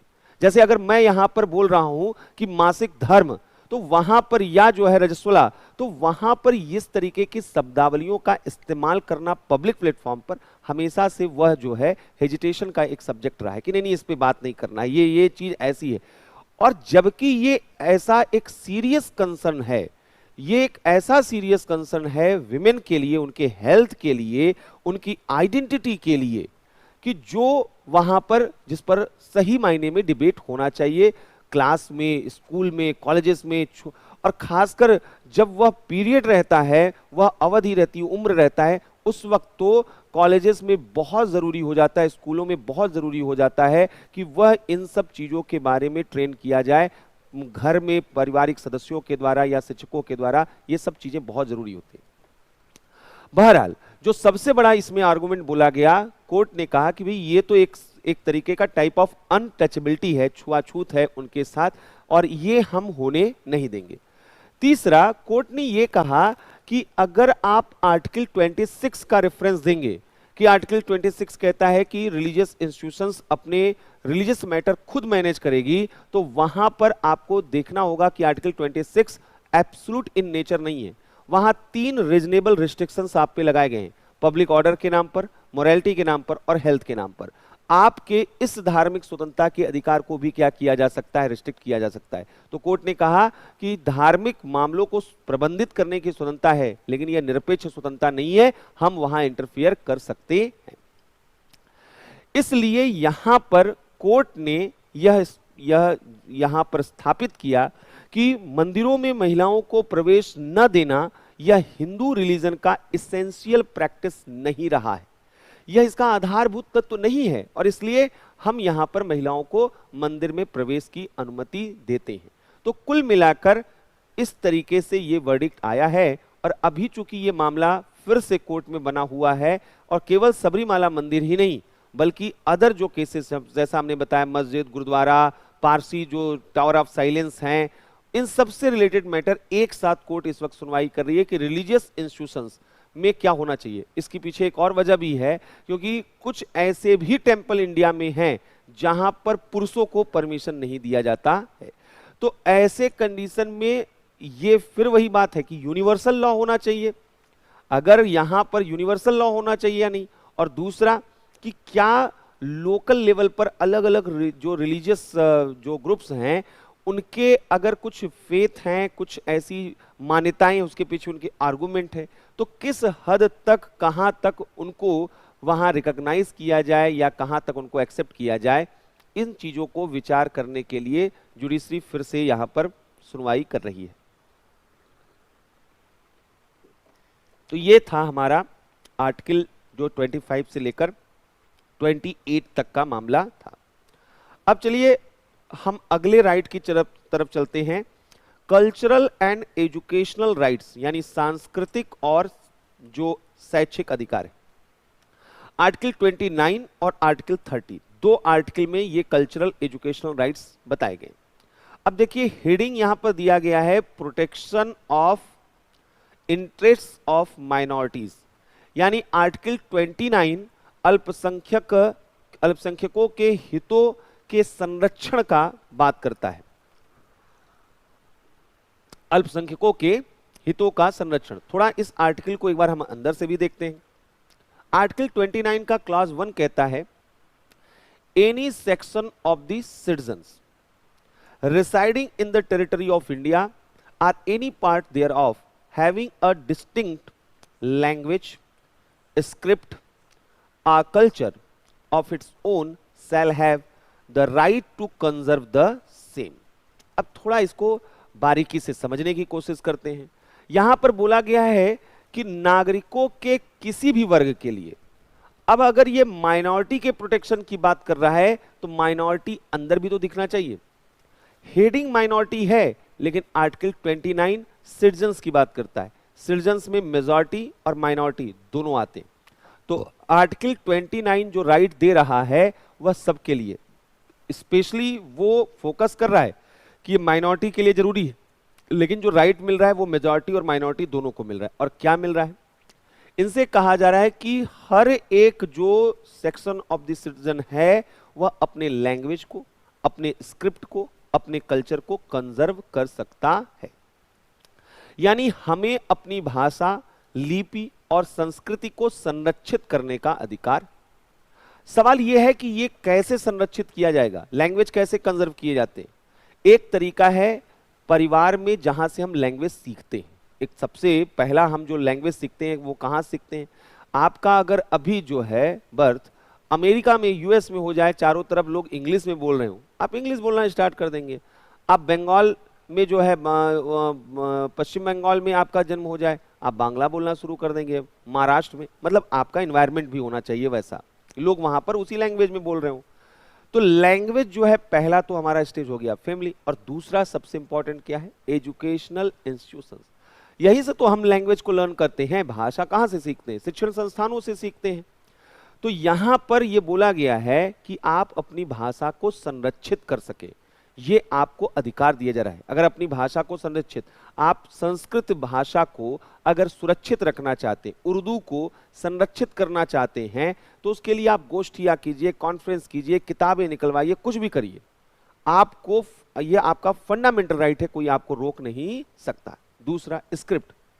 लैंग्वेज जो होते हैं वो तो वर्बल हो गए, और जो रिटन फॉर्म में होते हैं वो स्क्रिप्ट होते हैं। आप कैसे उनको लिख रहे हैं, जैसे आप देवनागरी स्क्रिप्ट कहते हैं, रोमन स्क्रिप्ट कहते हैं, गुरुमुखी स्क्रिप्ट पंजाबी का उसको कहते हैं, अरबी स्क्रिप्ट जो है, तो अलग अलग स्क्रिप्ट हैं जिनमें आप चीजों को लिखते हैं। तो ये भी बोला गया है कि आप लैंग्वेज और जो आपका स्क्रिप्ट है उसको कंजर्व कर सकते हैं। और तीसरा कल्चर। कल्चर एक बहुत ब्रॉड मीनिंग वाला यह टर्म है। कल्चर और सिविलाइजेशन, कई बार आप इन दोनों में डिफरेंस करते हैं। कल्चर और सिविलाइजेशन का क्या अंतर है, इसको आप इस तरीके से समझिए कि जब आप हिस्ट्री पढ़ते हैं तो इंडस सिविलाइजेशन पढ़ते हैं, और जब वैदिक पढ़ना हो तो वैदिक कल्चर पढ़ते हैं। मतलब दो फेज है ना, इंडस सिविलाइजेशन, वैदिक कल्चर। एक को सिविलाइजेशन क्यों बोल रहे हैं, कल्चर क्यों नहीं, और एक को कल्चर क्यों बोल रहे हैं, सिविलाइजेशन क्यों नहीं। असल में उसका रीजन है कि जब इंडस सिविलाइजेशन की बात जब होती है तो आप देखते हैं कि वहां पर हम बात करते हैं रोड की, हम बात करते हैं वहां बाथटब की, हम बात करते हैं वहां स्टोरेज की, हम बात करते हैं उसके आर्किटेक्ट की। यानी इंडस सिविलाइजेशन का जो एक मेन इंपॉर्टेंस है, वहां पर जो फिजिकल जो उसकी बिल्डिंग्स हैं उनके आधार पर हम जो है उसको देखते हैं। सिविलाइजेशन ह्यूमन मेड होता है, सिविलाइजेशन वह मेटेरियलिस्टिक होता है, सिविलाइजेशन टेंजिबल होता है। यानी कोई भी चीज जो इंसानों द्वारा बनाई गई देखी जा सकती है वो सब सिविलाइजेशन है। यहां पर ये पेन सिविलाइजेशन है, ये जो स्मार्ट बोर्ड है ये सिविलाइजेशन है, ये कैमरा सिविलाइजेशन है, ये सब चीजें जहां मैं बैठा हूं ये सब क्या है, सिविलाइजेशन। ये सब पार्ट ऑफ सिविलाइजेशन है, सभ्यता जो इंसानों ने बनाई है। तो कल्चर क्या है, कल्चर वो है जो इनविजिबल है, कल्चर वो है जो हमारे फेथ हैं, हमारे वैल्यू हैं, हमारे नॉलेज हैं, हमारा वे ऑफ लाइफ है। तो संस्कृति हमारे जीने के तरीके को बताता है, वे ऑफ लाइफ को। यानी आप कपड़ा पहन रहे तो जो एक क्लॉथ है ये तो सिविलाइजेशन है, बनाया होगा किसी ने कपड़े को, लेकिन एक अलग तरीके का कपड़ा आप पहन रहे हैं तो उसके पीछे जो थॉट यानी आइडिया है, जो वे ऑफ लाइफ आपका लाइफ स्टाइल है, वो आपके कल्चर को रिप्रेजेंट करता है। जैसे आप देखेंगे कि अलग अलग हमारे यहाँ राजस्थान में अलग तरीके का जो है कपड़ा वहां पर लोग पहनते हैं, केरला में अलग तरीके का कपड़ा। कपड़ा अपने आप में सिविलाइजेशन है, लेकिन वो अलग अलग जो डिफरेंसेस हैं उसके पीछे के जो आइडिया हैं उनको हम क्या बोलते हैं, कल्चर, जिसे हम कहते हैं ड्रेसिंग सेंस, ये कल्चर है। आपका फूड हैबिट वो क्या है, कल्चर। आप वेजिटेरियन है या नॉन वेजिटेरियन है, तो ये क्या है, कल्चर है। आपका डांस, आपका म्यूजिक, आपका आर्ट, आपका लिटरेचर, ये चीजें टेंजिबल फॉर्म में नहीं है कि हमने डांस को जो है मापा कि ये 5 किलो डांस, हमको कथकली 5 किलो दे दीजिए, या जो है यहाँ पर कोई भी चीज जो है, ये सब टेंजिबल चीजें नहीं है। ये चीजें जो हैं यहाँ पर इनटेंजिबल हैं, इनविजिबल चीजें हैं, इनको हम यहाँ पर एब्स्ट्रैक्ट रूप में देखते हैं। तो कल्चर, संस्कृति का मतलब हमारे विचारों, हमारे मूल्यों, हमारे विश्वासों, हमारे जीवन शैली का समुच्चय होता है, जो हमारे जीने के तरीके को बताता है, जो हमारे वे ऑफ लाइफ को जो है वह एक्सप्रेस करता है। तो कहा गया है कि आप अपने लैंग्वेज को, अपने स्क्रिप्ट को और अपने कल्चर को कंजर्व कर सकें, यह अधिकार आपको दिया गया है आर्टिकल 29 क्लास 1 में। इसी में बोला गया है कि no citizen shall be denied admission into any educational institution maintained by the state or receiving aid out of state funds on grounds only of religion, race, caste, language or any of them। कहा गया है कि article 29 clause 1 कहता है कि भाई आपको अपने लैंग्वेज, स्क्रिप्ट और कल्चर को कंजर्व करने का अधिकार है। अब हमने बताया कि ये सारी चीजें एजुकेशनल इंस्टीट्यूशंस में जो है सबसे ज्यादा डिसाइड होती हैं, आपका लैंग्वेज, आपका स्क्रिप्ट, आपका कल्चर। तो बोला गया कि आप मान लीजिए किसी एक अलग पर्टिकुलर लैंग्वेज को बोलने वाले आदमी हैं और किसी शिक्षण संस्थान में जा रहे हैं, आपको वह एंट्री न दे, एडमिशन ही न दे, तो आपके लिए ये एक बड़ा प्रॉब्लम वहां पर क्या है, क्रिएट होगा। तो पहले ही ये क्लियर कर दिया गया कि किसी भी नागरिक को कहीं भी भारत में किसी शिक्षण संस्था जो कि राज्य के द्वारा मेंटेन है, पोषित हैं, या राज्य के द्वारा जिनको मदद दिया जा रहा है, ऐसे शिक्षण संस्थानों में धर्म के नाम पर या वहां पर मूल वंश के नाम पर या वहां पर जाति के नाम पर या भाषा के नाम पर प्रवेश देने से मना नहीं किया जा सकता है। तो ये हमारा आर्टिकल 29 क्लास 1 एंड क्लास 2 है। अब आइए आर्टिकल 30 को यहां पर देखते हैं। आर्टिकल 30 क्या कहता है? सही मायने में माइनॉरिटीज के बारे में जो चीजें बताई गई वो आर्टिकल 30 में, right of minorities to establish and administer educational institutions, शिक्षण संस्थानों की स्थापना और प्रशासन का जो अधिकार यहां पर अल्पसंख्यकों को दिया गया है, आर्टिकल 30 उसकी बात करता है। आर्टिकल 29 एक तरीके से आर्टिकल 30, ये दोनों एक दूसरे के कॉम्प्लीमेंट्री हैं। अनुच्छेद 29 क्या कहता है कि आपको अपने लैंग्वेज, आपको अपने स्क्रिप्ट और आपको अपने जो है यहां पर कल्चर को कंजर्व करने का अधिकार है। सवाल है कि हम अपने लैंग्वेज को कैसे कंजर्व करें, कैसे प्रोटेक्ट करेंगे, अपने स्क्रिप्ट को कैसे, अपने कल्चर को। तो बोला गया कि आप अपना एजुकेशनल इंस्टीट्यूशंस ओपन कर सकते हैं, आप अपने शिक्षण संस्थानों को खोल सकते हैं। इनको माइनॉरिटी एजुकेशनल इंस्टीट्यूशंस बोला जाएगा, अल्पसंख्यक शिक्षण संस्थान बोला जाएगा। यह अल्पसंख्यक शिक्षण संस्थान में होगा क्या? तो बोला गया है all minorities whether based on religion और language shall have the right to establish and administer educational institutions of their choice। अब यहीं से एक एक जो वर्ड देखिए यहां पर क्या है, ऑल माइनॉरिटीज। तो minorities, right to establish and right to administer, ये जो तीन शब्द हैं थोड़ा पहले इसको समझिएगा। माइनॉरिटीज जो शब्द है वो कॉन्स्टिट्यूशन में आर्टिकल 30 में मेंशन जरूर है लेकिन डिफाइन नहीं है।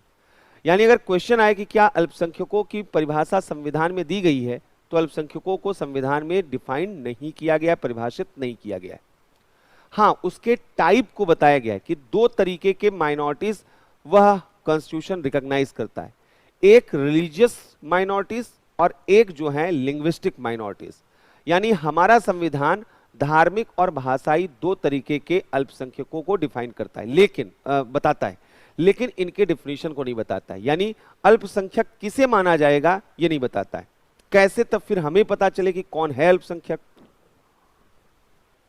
इसका इंटरप्रिटेशन जुडिशरी के द्वारा किया गया। एक फेमस केस आया TMA पाई फाउंडेशन केस। TMA पाई फाउंडेशन केस में जुडिशरी ने यह कहा कि ऑल इंडिया लेवल पर माइनॉरिटीज को डिफाइन करने की जरूरत नहीं है, अखिल भारतीय स्तर पर कोई अल्पसंख्यक हम नहीं डिक्लेयर कर सकते।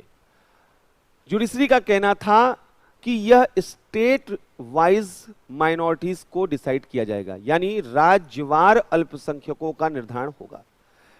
तो वहां पर उन्होंने अल्पसंख्यकों को डिफाइन करते हुए कहा कि जिस स्टेट में जिस रिलीजियस कम्युनिटी की पॉपुलेशन वह 50% पॉपुलेशन से कम होगी, वहां के पॉपुलेशन के 50% से कम होगी, उस स्टेट के लिए वो माइनॉरिटीज का स्टेटस उनको दिया जाएगा। तो अल्पसंख्यक का सिंपल सा मतलब है भारत में राज्यवार जिन राज्यों में 50% से कम जिन समुदायों की जनसंख्या होगी उन्हें उस राज्य के अल्पसंख्यक का दर्जा दिया जाएगा आर्टिकल 30 के पर्पस के लिए। ये जो अल्पसंख्यक है हमने कहा दो रूपों में है, धार्मिक रूप में भी और भाषाई रूप में। जैसे कि हमने कहा पंजाब में अगर कोई हिंदू जाए तो वहां अल्पसंख्यक है रिलीजन के आधार पर, और यहां पर आप तमिलनाडु जाइए और वहां पर आप हिंदी भाषी हैं तो आप हिंदी भाषी होकर क्या है, माइनॉरिटीज है, वहां तमिल मेजॉरिटी है। तो कहने का मतलब है कि यह जो यहां पर फ्रीडम या राइट दिया गया है ये यहां पर रिलीजन और लैंग्वेज दोनों के आधार पर माइनॉरिटीज को डिवाइड किया गया है। अब अगला यहां पर बोला गया है कि माइनॉरिटीज को क्या राइट है, तो राइट है right to establish and administer educational institutions of their choice. यहां राइट टू एस्टेब्लिश का मतलब क्या है कि ऐसे एजुकेशनल इंस्टीट्यूशंस को का एग्जिस्टेंस वो इनके द्वारा एस्टेब्लिश किया जा सकता है, यानी किसी ऐसे शिक्षण संस्थानों को खोलना। तो ये राइट टू एस्टेब्लिश है। कोई भी माइनॉरिटी ग्रुप है रिलीजियस या लिंग्विस्टिक वह अपने शिक्षण संस्थान को खोल सकता है। रही बात एडमिनिस्टर की, तो ये बहुत बड़ा वर्ड है। एडमिनिस्टर करने का मतलब क्या है? एजुकेशनल इंस्टीट्यूशन में एडमिनिस्टर क्या होता है, एडमिनिस्ट्रेशन में क्या क्या चीजें आती हैं, वहाँ फीस कैसा होगा, वहाँ करिकुलम कैसा होगा, टीचर का अपॉइंटमेंट कैसे होगा, स्टूडेंट का एडमिशन कैसे होगा, उनका एंट्रेंस कैसे होगा, ये सारी चीजें, एग्जाम कैसे कंडक्ट कराएंगे, ये सारी चीजें एडमिनिस्ट्रेशन का पार्ट है। अब यहां पर ये बोल तो दिया गया कि वे अपनी चॉइस के एजुकेशनल इंस्टीट्यूशंस को स्टेब्लिश कर सकते हैं और एडमिनिस्टर कर सकते हैं। तो क्या ये सारी चीजें ये एडमिनिस्टर कर सकते हैं? यानी मतलब फीस से लेकर, एकेडमिक सेशन से लेकर, टीचर्स के अपॉइंटमेंट से लेकर, बच्चों के एंट्रेंस से लेकर सारी चीजें। तो यहां पर ये बड़ा डिबेट का मुद्दा बना, ये पहुंचा कोर्ट के पास। सेंट स्टीफन्स कॉलेज केस आया, और सेंट स्टीफन्स कॉलेज एक क्रिश्चियन माइनॉरिटी, ईसाई जो है वो अल्पसंख्यक शिक्षण संस्थान है।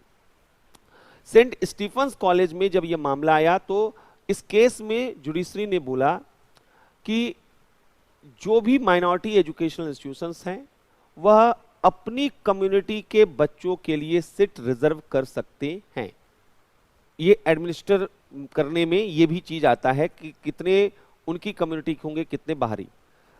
सेंट स्टीफन कॉलेज केस में बोला गया कि अपनी माइनॉरिटीज कम्युनिटी के स्टूडेंट के लिए 50%, अप टू 50% सीट्स रिजर्व रखी जा सकती है, लेकिन रेस्ट सीटें वो वहां पर ओपन फॉर ऑल करनी पड़ेंगी। 50% रिजर्व किया जा सकता है। दूसरा टीएमए पाई फाउंडेशन केस और पीए इनामदार केस। इनमें टीएमए पाई फाउंडेशन केस बहुत मायने रखता है।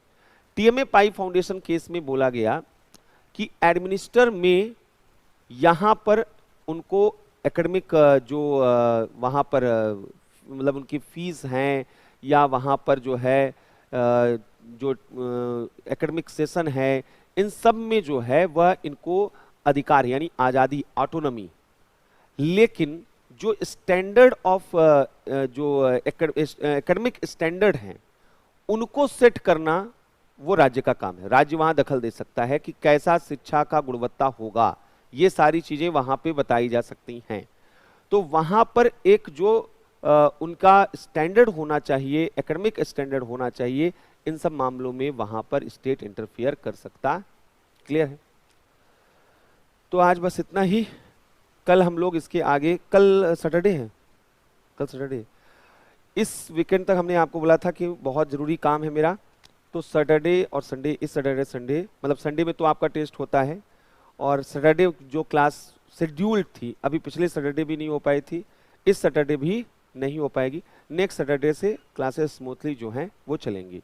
तो कल क्लास नहीं रहेगी, परसों आपका टेस्ट रहेगा, मंडे से क्लासेस कंटिन्यू चलेंगी। Thank you.